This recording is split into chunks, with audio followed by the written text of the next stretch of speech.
Dave, Sharon, you're seeing some of that protest here in Elizabeth City right now. Stacia, this is that private autopsy that says that Brown was shot 5 times. Austin, we are live outside that church. I want to turn it around the camera so you can see the people who just walked in. This is all after the family and the lawyers of the family are sharing their frustrations, not only for the situation at hand here, but also the fact that the video that they've been waiting for days is only 20 seconds long. Do you think that the public will be able to see the same videos? Well, like I said, at some point, we believe the public will be able to see the videos. I'll give you a moment to take this all in.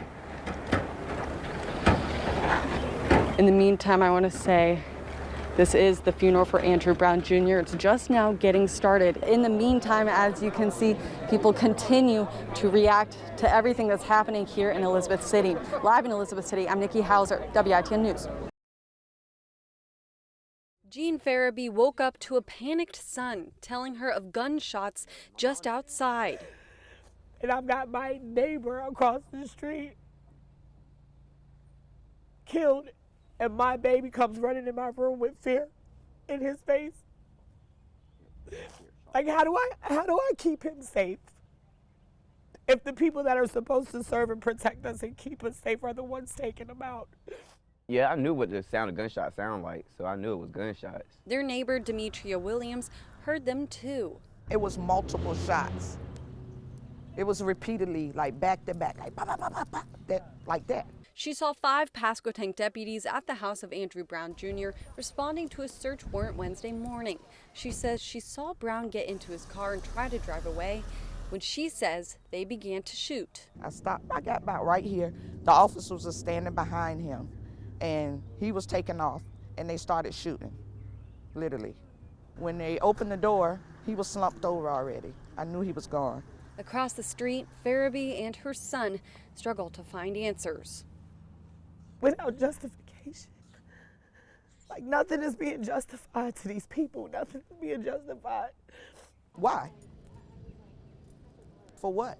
The day after George Floyd's killer gets found guilty, like, how does this make sense? Remembering who they knew as Drew, a friend of 16 years and a father of 10.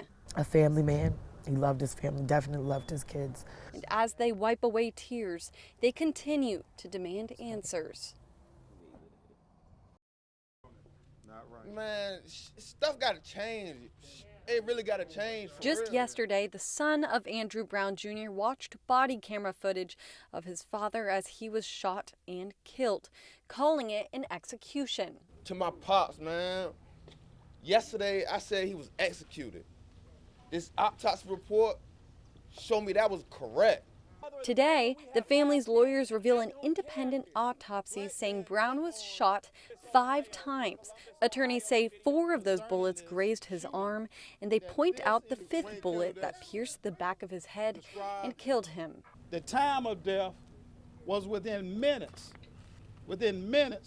after this particular gunshot wound to the back of the head. Gunshots to the arm, that wasn't enough? That wasn't enough? It's obvious he was trying to get away. It's obvious.